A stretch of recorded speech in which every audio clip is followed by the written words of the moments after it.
I sold $400,000 worth of home goods on eBay alone. And it all went into an energy drink. Which I sold. They bought the domain and the name because I trademarked the name. They offered him like $8,000, so he counted them at a high number. We got to Vegas, someone's like, this is fake. Wire hit, someone's like, this was the best trademark renewal I ever did in my life. We're in Houston right now, walking our new 5060 crazy property here. It starts down there. We got Allon, $1 billion man. Welcome back to the Talk Shop Podcast. This week's guest is the one and only Shawn Megira. I had to have him back on the podcast because last time we had it, he got sued. So we had to take down that podcast, and now we're going to bring it back on a 2-on-1, right? Because we got our co-host for the day, David. David Avgi, my cousin. Everyone knows David, if they know me at least. We have done 2 podcasts together, and David's one of the leading real estate brokers in all of Brooklyn and almost all of New York City. But today's not about me or David. Today's about the one and only Shawn Megira. Introduce yourself, please, Shawn. Thank you so much for having me again. Hopefully this time I don't get sued. Right? Last time was a menace. My name is Shawn Megira. I'm 24 years old, and I've been in the e-commerce industry for about 7 years now, I think. I have no idea. Yeah, 7 years. Actually, the first business I started was in this house. Yeah. That is true. Yeah, the first business. Good times. Right before Wi-Fi Academy, before everything. Yeah. That was the come-up years. We used to sit here every single day from 8 a.m. till 4 a.m. I knew this was the house, you know, like me and the boys, me, Justin, Chris, and Anthony were house shopping, and we found this pad, and we're like, all right, office upstairs, rooms, like this place is dope. But it has an interesting story. Did you share with them the story behind the house? No. What's the story behind the house? The house went into foreclosure, but the house went into foreclosure, and we kind of bailed it out, but you know we always look for problems. We love problems. And we fix them. We thrive off problems. Exactly. When our backs against the wall, right? So why did you get sued last time you were on this podcast? Honestly, it was your fault. No shot. It was your fault. Because you had us talking numbers, and the numbers got out, and then people found out, and next thing you know, we have an IP lawsuit on our hands. Which, by the way, Shawn has since settled that lawsuit. Yes, that is done. And now he's free to speak again. Yeah, no, the way we ended it was very, very fair. I mean, they also knew it was in everyone's best interest. Yeah, I mean, it wasn't intentional. You know, we showed the numbers. We proved to them that we didn't know. We proved that we never got the cease and desist because we didn't. It went straight to spam, and we were in that transitioning period from the Farmingdale office to the new office. So we never actually received the cease and desist. Did you speak to them on the phone, or was this strictly? No, straight lawyers to lawyers. Oh, okay. The lawyer told us you have nothing to speak to them about. So Got just let me know what you want me to tell them, and we'll take care of it. Got it. What's the numbers? What are we talking about? Settlement. Yeah, just re-talk all the numbers, every single one. Yeah. What if they come back after and say, "Oh, it's already settled. Yeah, it's gone." No, but we ended up settling with them for $26,000. That was just their lawyer fees because they were a company in Canada. So that company in Canada had to get a law firm that has jurisdiction in the U.S. They ended up going to a law firm in Chicago. That law firm in Chicago had to hire a law firm from New York for jurisdiction here, and that's how we settled it. So their lawyer fees were a lot higher than. That's a really expensive podcast. That was a very $26,000 for the podcast. Yeah, it could have been a lot worse though. Oh yeah, you're lucky it wasn't an Israeli firm. Canadians are nice. In Israel, they would have taken your children, your house. What they wanted was a lot, and then we said we're not giving you that. So we showed. Well, you didn't have that. Yeah, we showed them all the numbers, all the sales that were produced from the products, and then we said this was our profit, and this is what we'll give you. What happens if they wouldn't settle? What was your plan? What was like your go-to? Are you flying to Canada? No, they're coming here. They're suing us. We're not suing them. They have jurisdiction here to take us to either arbitration or court. So that was the back in the day when you were drop shipping products, which I think you still are. But what are you doing differently now? It wasn't even drop shipping. Remember, we created the product at the factory. Right, you were selling. It was like credit card. It was the credit card skins. Yeah. We were creating the actual product. Like we had the designs, we had the like we had all the labels, we had everything. And what are you doing now? I have the e-commerce agency. Talk about it. The e-commerce agency. Well, when did you start the e-commerce? I like how you said, I have the e-commerce agency. So the e-commerce agency. So of the e-commerce. The e-commerce agency started. E-commerce. I am e-commerce. I am your agency. It started a little less than a year ago, right after I moved to Miami. And what made you start that? Like going to that route? There was just so much demand of people that needed like help on getting into either Shopify or Amazon. They didn't know where to start, and a lot of people would DM me like, "Hey, can you help me out? Can you do this? Can you do that? Can you connect me to suppliers? How do I do this? How do I do that?" And I was like, you know what? There's a demand here. Let's capitalize on it. So I created the agency. You know, I've always liked helping people. Yeah. I'm always good at kind of guiding someone in the right steps, whether whatever it has to be. So it just happened like that. And now we manage their stores and we operate them. We fulfill the orders for them. We do the product research, customer service. We do everything. So a client signs up and you build out their stores and you handle it A to Z. Yeah. And then you have a split. Profit share. Yeah, we do. It's a profit share. So they pay a buy-in fee. So they're like buying a portion of that store, right? Well, so the store is theirs. So they're paying the ignition fee to get set up with a VA, with the customer support team. And you guys all do that? Yeah, we do it all for them. A wholesale supply account, whether it's Walmart, Costco, Home Depot, Sam's Club, a lot of third-party retailers, and then we also have some private suppliers if needed. So and how many people to date have you signed up? 47. Okay. That's good. So we manage 47 stores. What do you guys sell? A lot of home goods. That's like the top niche. Really? Yeah. Oh my God, I used to do that. Yeah, you know about it because you came from the furniture. Going back to like 6 years ago when we got this house. 9 years ago. Even more. Even more. I started that 14 years ago. Yeah. And when I was 12. I mean, listen, home goods on Amazon sells like crazy. Dude, home goods sells everywhere. Because it's an evergreen niche. People I sold. are just constantly buying. Whether it's small chairs, pillows, whatever it is. Yep, 10 years ago. Anyone. I was 16. It was, what year was it? 10 years ago? 2012? Yeah. I sold $400,000 worth of home goods on eBay alone. Yeah. Without the online stores, without Etsy, just strictly eBay, $400,000. Yeah. And it all went into an energy drink. Yeah, which I lost all and then that what money. happened into that energy drink? It gone bye-bye. And then it went to Vital. It went into another company, and then there was which I sold, by the way. he sold. He profited not long ago. Yeah, And that's it. I remember. How crazy Did you guys is that? see that? Yeah, they bought the domain from you, right? They bought the domain and the name because I trademarked the name. And all the time I was paying like to renew the trademark, and I'm like, damn, this is getting old.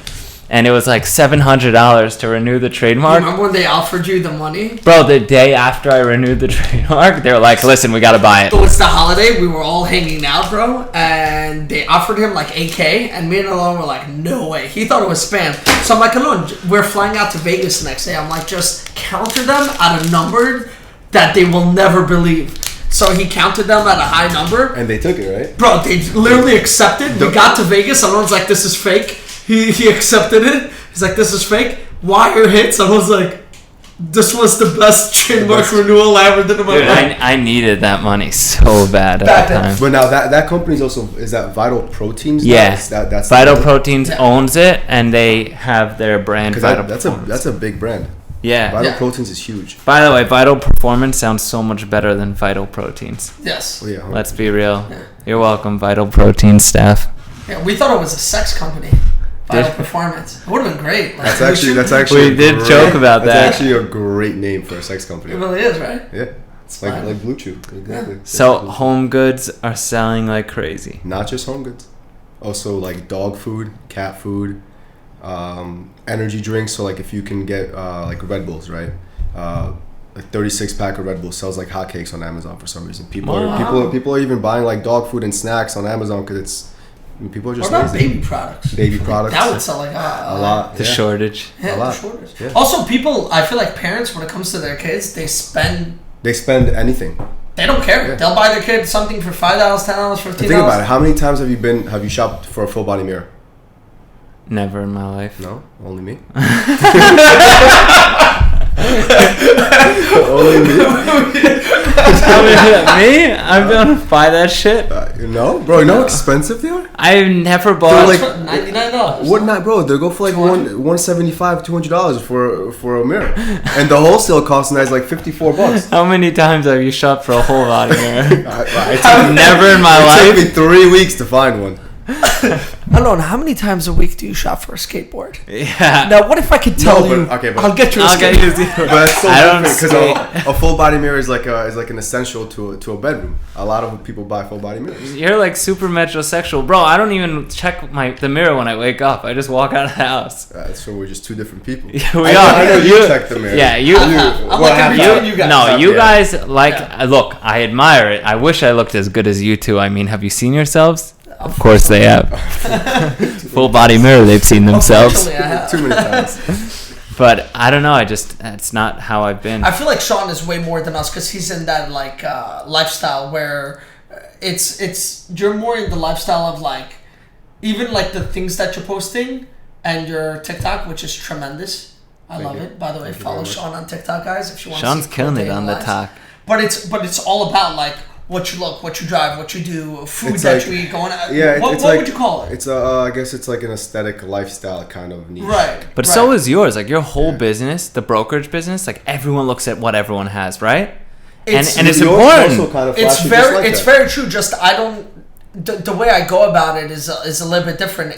I bought a lot of nice suits, and I don't want to take more than 5 minutes to wake up and dress up because I gotta be out of the house. Your suits, by the way, second to none. Tremendous. Like Tremendous wow. suits. I Those learned suits? this in life. For real. Buy good suits once, especially if you're colorblind, and you'll never have to like.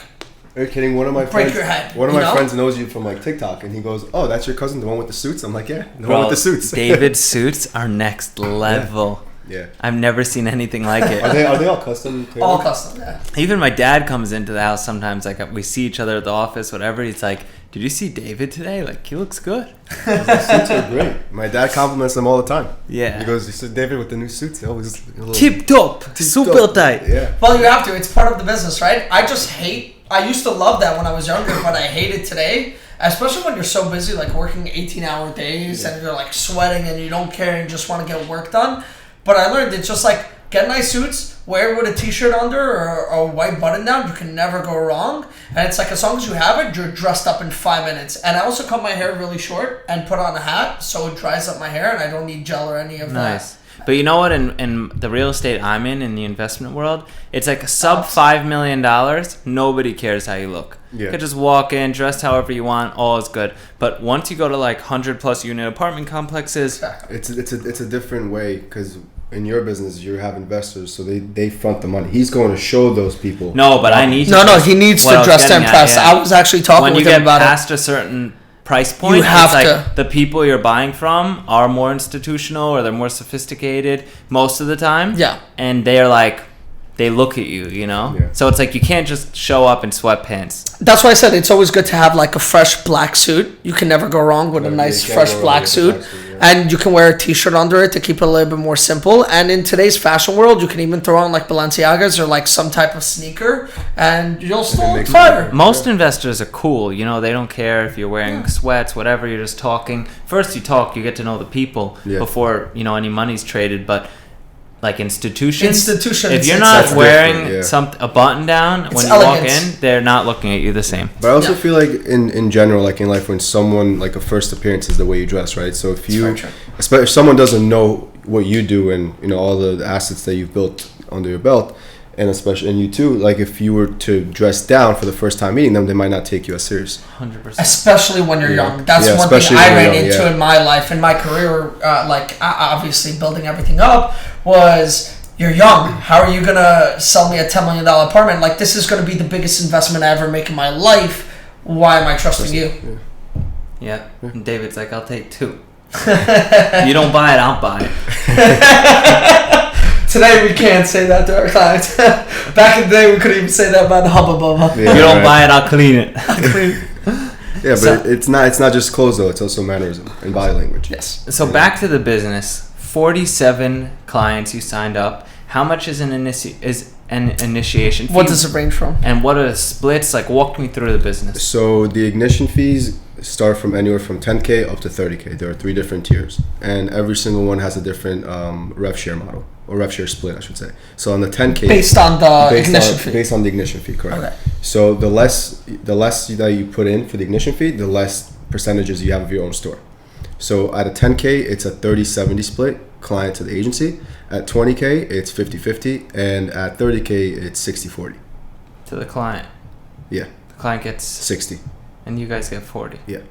And then it's 70 to you guys and 30 to the client if they put up 10K. Correct. Got it. Yeah. Okay, so what's the average?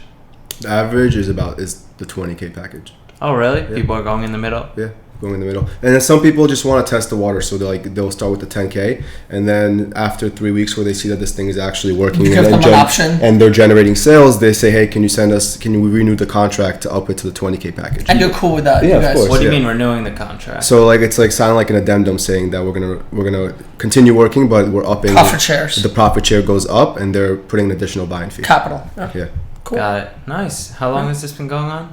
it's going on 10 months now. And you did like $1 million in sales. I'm not saying numbers on this podcast anymore. I mean, We it's can too tell you. late, unfortunately. But yeah, you're right. Let's not talk about it. What's the hardest part of that business? I think So- that's more of a... so this is Miskin, you know, poor guy. Is minus the lawsuits. What's the hardest part of this? He's like, damn it. no, it wasn't $1 million By the in way, sales. First of any all, successful person, just like, goes through lawsuits. I've been through many, and I still get threatened every day. I think Allon's been through a numerous amount of lawsuits. I know, I'm sure that I'm probably gonna go through life with a lot more. It's part of I'm it. the youngest one in this room right now, like Yeah. on this podcast. I'm sure like there's so much to learn. Yeah. So You're much. like to learn. 24, right? Yeah, Yeah. there's a lot to learn. But it was less than $1 million in sales. You know what? I just want to throw I that. just want to put It was less than $1 million. in case you want to sue me, it was less than a... Less than $1 million. You're damn good at making money, bro. I gotta tell you, like you do things and It hits somehow. yeah, it's I like mean, he always boom, has- yeah, he has luck. boom, boom, I'll boom, tell you boom, what boom. it is. It's real, and you can. But he also has passion when he pitches people. You ever saw him pitch people? No, You can also tell us like the real estate market when there's a demand for something, you can capitalize on it, and especially if you have some sort of knowledge in that field, why not run with it? You want to hear a funny story? I'll share this with him. I was in Miami not long ago, and we decided to go out. So we brought a few girls, got together, went out to the club, and he's pitching, like, while we're having fun, he's pitching the girls about... And he actually, funny thing is, not only did he pitch our entire group, he went to the table next door and pitched 2 other people and actually made another girl come over that was interested in it and Sales invite her out. machine. And he ended up closing 3 of those girls. no, Yeah. for Amazon stores. Amazon stores. Crazy. I was just trying to have a good time. Say cheers, bro. This kid's making like 45 grand behind my back. He's like, you want this lifestyle? No, I mean, listen. I still ended up paying though. What do you mean? I Venmoed you. I Venmoed you for that night. Nobody Venmos me. Because you don't really go Me out. either, bro. It's part of it. How many times? Being the older cousins, I feel like You guys gotta take care of us younger. Yeah. Bro, I went I met up Shawn at SLS, you remember? And they wouldn't let me in because of my outfit. Oh yeah. We ended up Well, leaving. do the audience know what you wear on the date? Like No. that, like outside of work. No. No. Alon has Listen, them. He pulls up to SLS With a Coca-Cola shorts. He was wearing like weird colored shorts, sneakers, and like a regular T-shirt. And Alon's outfits are like pink, yellow, gray, Yeah, and it's so blue. true. Yeah. And each one's a different thing that he just thinks is cool. It could be Coca-Cola, It's so true. right? And it could be like Marvel. And it's it's like a bowling shirt out of nowhere mixed in with that. Mixed in with like regular shorts, basketball shorts, and maybe a shoe on the left foot and a sandal on the right. You know, And I'm like, damn, I I look cool. And Yeah. you guys are like, what are you wearing? What are you wearing? No, but I was doubting the movement until one day we would go to Vegas. Me, Allon, Igal, Anthony, all the Oh, you boys. guys just went. No, this is it's like a just few like years back, years but this is ago. when the movement became real to me. It's like 4 years ago. Like I was The always Coca-Cola button down shirt. Yes, yeah, sir. yeah, but I was a spectator, and I was just trying to see where the movement was going. And a couple of years ago, we went to Vegas, and the movement was real. Conversations were started. So much so that our most conservative, primitive friend that was always calling us Shout out, Egot. Shout out, was calling us different type of names and stuff. Even me for wearing like skinny jeans. He's like, give me your shirt. I need the shirt. We dressed him up. And he actually started conversations with people. And he's like, "Fuck, I'm gonna dress up the weirdest I can everywhere I go." Because it starts conversations. Yeah. And that was part of Allon. That's how Allon created his business too, starting conversations with others. And at SLS, what he did was the guy didn't let him in, so he went across the street to the beachwear shop, bought the most random outfit. It was sick. It was. Tell me it wasn't. It looked like you belong in Mykonos on the beach. Yeah, it was all white, top to bottom. Love it. He walks back in. And he didn't. Don't like. It's not like he went to the car to take off the shorts. He put everything over the clothes he was already wearing. And then you stripped down in the place. No, I kept it on. I loved it. Everyone kept coming up to me. They're like, all white. What was it saying? Risky. All white, risky. What did the bouncer say? They just started laughing. Yeah, like you really went to buy that whole outfit. Right? They didn't charge me. They just let me. Oh, that's awesome. Yeah, that was you great. could have bought them. Could have been like, I own SLS now. Yeah, I know the guys that do own SLS actually. I just found out. But anyway. Greatest stuff. Actually, my friend bought the penthouse of SLS too. Sick. We're in Brickell? Sick. You know who rents it from him? Like superstars all the time. Yeah, it's like makes Miami sense. Heat athletes. Oh, yeah. Like Isn't that all where these Steve big lives? dogs. Steve lives in SLS Lux in Brickell. Lux, right? But what he did, Oh yeah, there's another one. He bought two apartments and combined them. Like That's nice. like one of the penthouses that he bought is he's turning into like a whole man cave. I almost did that at the 11 Towers. Almost bought 2 units and combined them. It would have been a 2-bed, 2-bath. But would that would have been a sick purchase too, especially if you Is that good for long term though? To I don't purchase know. 2 Here's units and Airbnb break them? if they Here's the allow. problem. The first building, you could do short-term rentals. Yes. You could do Airbnbs. You could do whatever you want.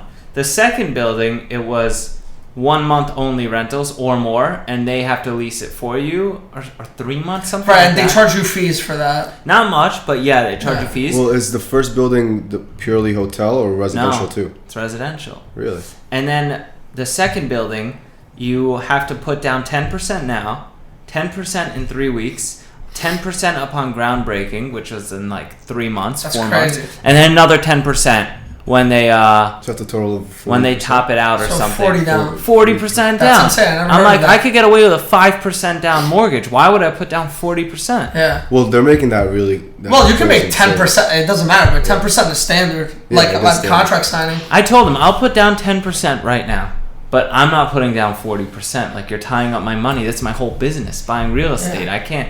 You know what's tie up crazy though? 40%. Yeah. You know what's It's a crazy? lot. Because And it was like $1 million. Yeah. I'm like, I'm not putting up $400,000 for an apartment. I'm gonna get in 2 to 3 years. 2 or 3 years. Now, Yeah. who knows? It might take Who knows? longer, It might right? take 5 years. I'm Yeah. in the business. I know. I agree. Yeah. So to myself, in a I'm like, recession, even worse. Yeah. stop work orders, calling loans, blah blah blah blah blah. Yeah. I don't want to deal with it. permit. We know how it goes. No, I know how this all goes. Yeah, so I was like, you know what? I'll put down 10%.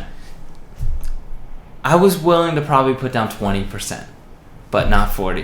Which 40 is still a 40 lot. 20 is a lot. Yeah. Yeah, but It's a Still lot. wanted the 40 unit. exceeds it. Like 40 is just too much. No, it doesn't make sense to No. me at least. But to ballers, I get it. You know, like the Paul brothers bought the penthouses. Yeah. Okay, you know they're making. What was it, like $22.1 million? This is even more than that. 22.5 or something But like the that? penthouse is sick. Sick. They got a Yeah. private pool. It's theirs. Well, the whole building is going to be insane. They're going to have, I think they have Tao Group going in there. Are they? Yeah, I think Tao Group is going to open up a restaurant inside the, Fuck, the let's buy hotel. something.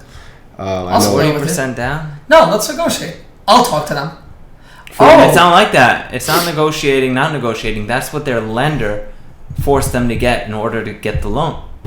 I They mean, can't do that. You I know? So they can't finish it without that 40%. No, how could you can't negotiate with your lender once you agree to terms? So why don't we do that? 2020, and then I'll negotiate the broker fee. There was no broker fee. No, there is. I just got updates that they're paying like 6%. Really? Yeah. Well, I was dealing direct with PMG Group. Yeah. Maybe I'll go towards the broker, and then we pull that back out. Talk to them. Yeah. You know this stuff best. It's another 6%. I just got a really funny DM. What? Well, Someone replied back to my story because I posted about us on the podcast. Just don't say anything that will get you sued. that's crazy. And that Mary's brings nuts. us back to Shawn's business.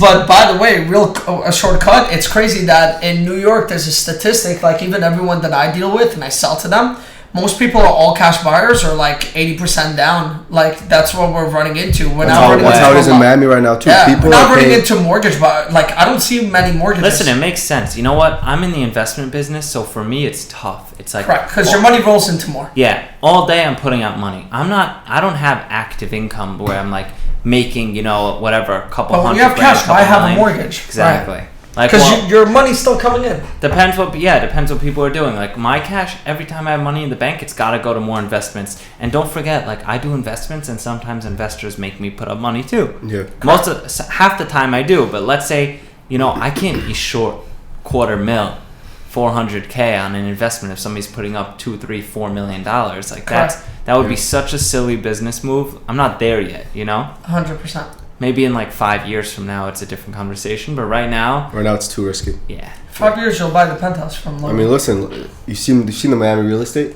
It's insane. It's crazy. It's unreal. People are buying $200K over asking price in cash. Not only that, the property inflated 200%. Yeah. So you I have mean, a my 300K home apartment that's already selling for $900,000. My apartment, I moved in there. Right, you recently bought something, right? We the closing was February 1st. How much did you pay for that? $440. And how much Great was it deal. before? And he Great thought, deal. and that was expensive for them at that Your moment. dad But told now- me I overpaid. I'm like, But I now, don't know. now it's what worth. they Now sell it's for, worth. like, Now three it's something? worth. They were selling for $375 like not too long ago, but now we bought it for $440. Now it's worth $485, $500. And prior to COVID, it was And it's a one bedroom. 10%. It's a one bedroom in 10% 4 months. In 4 months. Nuts.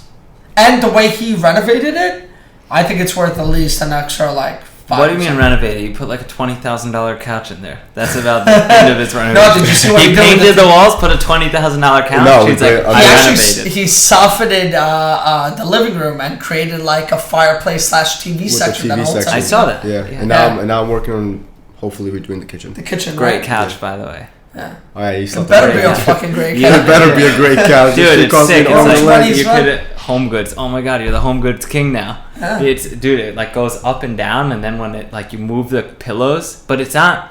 it So doesn't go up and- I wanted a couch that also turns into a bed because I have guests that come and But this visit. is funky. It's my like cool. sister. Yeah. My But you sister also need comes a to couch visit. that can be delivered today. Yeah, that same day. I need a couch that Great same couch. day. Yeah.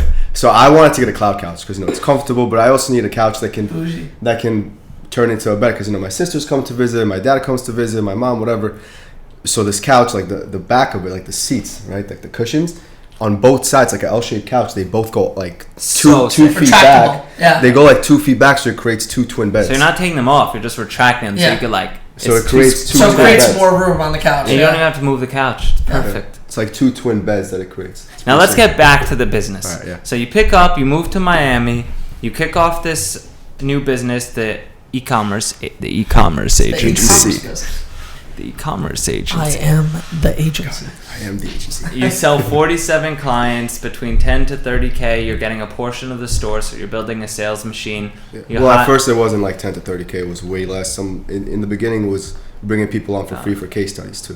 Got it. I'm not gonna start something and then say, hey, give me 30K. Yeah. Let's get your foot in the door. Let's get some case studies, some testimonials, so we can start showing some social proof on social media, so people can actually believe us. What's the highest grossing store? Yeah. Monthly, Yeah. about 75K in revenue. Wow. Wow. How much is that in profit? How much? They're right now. So that store is doing about 28% in profit. Wow. Yeah, That's good. but it's also an H store because these stores take a while to kind of warm up. Are you guys sponsoring the products? No. So there's no like ROAS calculation or anything like that? No, it's a drop shipping method. So it goes straight from the supplier to our fulfillment center in Jersey, and then the fulfillment center repacks and reships it straight to the customer. Got it. Yeah.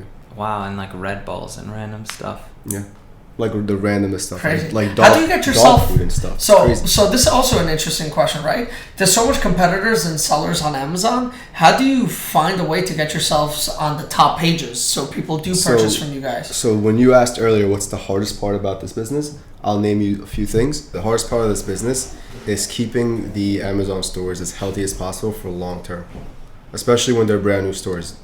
The first like 3 months, we call them the seasoning stages, because you're such a new seller that Amazon will look at your account in every single way possible.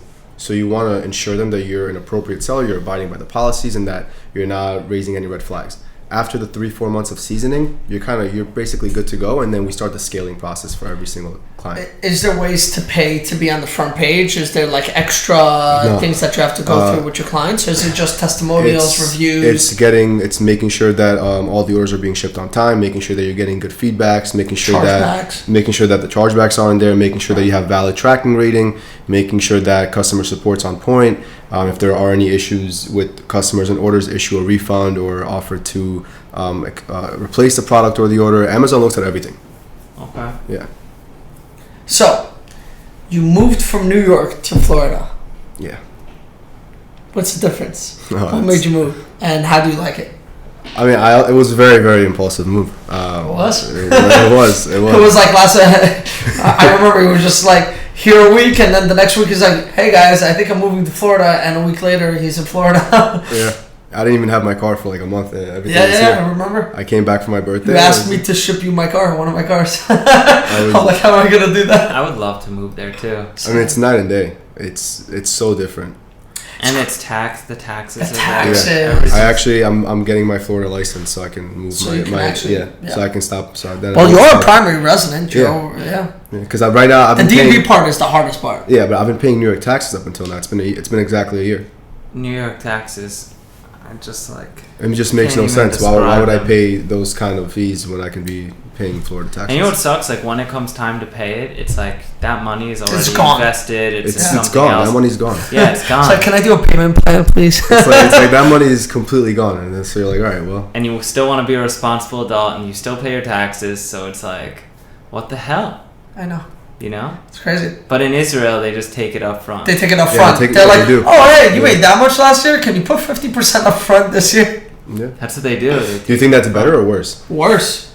Worse. So worse. Yeah. You can't even operate. Dude, I'm still on extension from 2021, but I'm going to be good. I'm on extension. I'm on extension. You are too? I think we have till September, right? I think so. I don't know the accountants. That's what's beautiful about America. You could do that, but what sucks is like we're in New York. You know, it's like if only we were in Puerto Rico or Florida or Texas. Let's go to Puerto Rico. I mean, if you have residency in Florida, you can. Yeah, but you need to be there. They actually monitor it. It's 6 months. It's we'll definitely have to be there. Yeah. But no, you have to be there. But once you're big, you can run your operation from wherever. You just have to have the right infrastructure, the right people, the right movement. I'm just excited to get my Florida license. That way I don't have to pay New York taxes anymore. It's crazy. I was thinking actually during COVID, I was getting a place down there. I think that's before you wanted to pull the trigger. Yeah. And they're like, let's just get a place to go. I'm like, at that time I couldn't pull the trigger. There were different things here that kept me here. Do you remember the house we rented out there? Oh, and they were asking $5 million at the time? In Golden Beach. Yeah, in Golden Beach? No, not the Golden Beach one. Which one? The one in Las Olas? Yeah. Oh my God. By the way, the Golden Beach houses are trading at crazy. And it was a trash house. It looked amazing. Also, the houses in Las Olas are trading like crazy too. They're insane. Because they're right off the beach. Yeah. One of my partners bought 2 houses in Las Olas. He bought land. And it was prior to COVID, but he bought a house. So he was building it with his money slowly. He's like, the slower I go, the more money I make for some reason. Because he valued it at like, he bought the land for like, I think it was like $600K a piece. And then he was investing close to $700,000 to $900,000 to build per house. And he was thinking that, hey, they're going to sell it at around $2 million. Right now, houses on that block are already at $3.5 million. So he's like, should I go slower or should I? The ROI is crazy. People are buying nonstop there. Yeah. Like, and you have all these new developments too. Yeah. Like a couple months ago, I said like it has to slow down. Honestly, I don't think it's going to slow down. No. It's not. But New York, we're seeing a little shift. So like in my market in Manhattan and Brooklyn, we're seeing less people applying for mortgages, and we're seeing kind of like a stalemate, which is unique. And it happened like rapidly over like a pin. Rates shot up out of nowhere. They shot up, and then like. Well, not out of nowhere. We knew it was coming. Yeah. But. Right, and we knew people are going to be a little bit scared, but the buying kept on happening. But a month ago, I think it was like 30 days ago, we just started seeing a stalemate where buyers are like, we're just not going to buy. It's not worth it. And also investors are starting to think like, what's the opportunity cost? Like with such high interest rates, my ROI is not good anymore because like a lot of deals that made sense before don't make sense now. Right. Yeah, people with normal jobs or, with a great income, let's say like 80 to 120 grand that bought houses 50 grand over market, 10-20% over market. At 2.8% a year ago. Yeah, 2.5%, I'm like, you guys did the best deal. Yeah. Because you got 30 years locked in at the lowest rates we've seen in history. $40K is irrelevant on a 30-year mortgage. Yeah. They hit a home run. Yeah. 2.5% what are the rates free up to money. now? 5.25%. Yeah, the same. Weren't they just like 2 months ago? A couple months ago, Couple not months, two. like 4 months ago or something like that. Yeah. No, like 3.25%, 3.5%, 3.5%. Not even I'm pretty sure we locked in at 3.5 on that apartment. Did you see? That's a home run. Yeah. That same apartment, you guys right now would probably be in at 5.75. That's crazy. Yeah, we got lucky too. We did That's a lot crazy. of refis and Oh, stuff. a ton. I wouldn't say it's luck. The rates were down. We're like, let's get in there before they go up. I mean, There's listen, no if you want to get into the Miami market, the downtown area where my apartment is, it's booming like crazy. Yeah, we're waiting until the crash. Waldorf Astoria is almost being done. I want a unit in the Waldorf. Casablanca in downtown is there. I want a unit in Miami just to have a unit in Miami. Like, not even, I don't care about the returns. It's just like when you want a vacation there, we spend so much money on. I found myself during COVID spending thousands of dollars on Airbnbs and hotels. Oh my God, bro. And I was flying down there like 10, 12 times a year. I was just like, this is crazy. Every time I come down, $2,000, that's like rent. Or that's like a mortgage. Yeah. And that's some place, especially like during the peak season of like Art Basel and all the and Halloween and stuff like that. You're paying like $1,500 a night at a hotel. Yeah, that is very true. There was a house that just sold. The Alexander Brothers repped it. $41.5 million. It's a teardown. Yeah. $41.5 million. Israeli billionaire sold it. This woman, Shali Allison. Yeah, we saw and that. They're tearing it down to build a new house. It's a location. Where's it located? Bell Harbor. Oh, wow. 41.5. People are buying houses Oh, left and right, 15, 20 20 million, and just knocking it down and rebuilding. It's crazy. It's in the back of Bell Harbor by all the houses on the water. Yeah, it's of course it's waterfront. We just had a crazy sale too at 432 Park, 70 million. Wow. Crazy. Wow. New York City's boom. Not even a penthouse. New York City's back, you think? Oh, don't ask me. Ask David. New York City, the rents. Listen, we have so much rental units under our belt, and we have 130 agents operating. The rental market is the craziest market I've ever seen.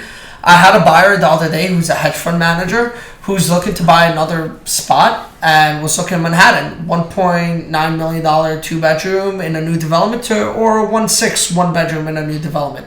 And we're looking at the numbers in Manhattan, and it's crazy because usually back in the day, if you're buying a condo, you're not going to make the rental income. You're so far away from it. So far. Like when I'm talking so far, it's like you're 60% away from getting that. And right now you're like, hey, I can actually break even on this property. Or in Brooklyn is the craziest market I've ever seen. You can actually profit on buying these condos. Like you can create yourself a decent cap rate. No. Yeah. Like we found a property that was like 1.5 million because it has lower monthlies because it's in Brooklyn. I think it comes out to like 5,500, but the 2 bedrooms in that building are renting for 9,500. 2-bedroom. Yeah. What's the average? So what's the average 1-bedroom rent in the city right now? Average 1-bedroom rent in the city, like average is 4,000. Wow, 1750. Is that like a building with like a doorman, amenities, stuff like that, or like a rundown? 4,000, you will get a doorman. You depends on the building. You might get some amenities. You might not get all the amenities.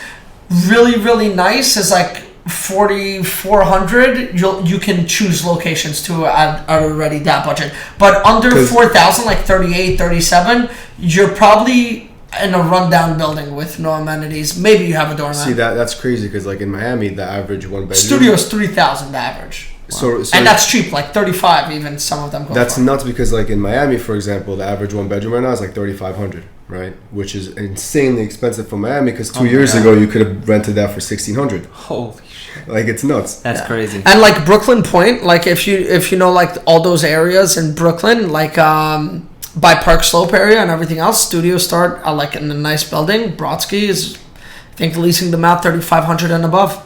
Wow. For studios. Because the reason why I'm asking is because like in Miami, you're paying that price, but you also have a valet in your building. You have a spa. You have a gym. You have a parking spot. Yeah. You have 1, 2, sometimes even 3 pools. You can have a tennis court, a basketball court. Like all the amenities are crazy. But let me teach you one thing.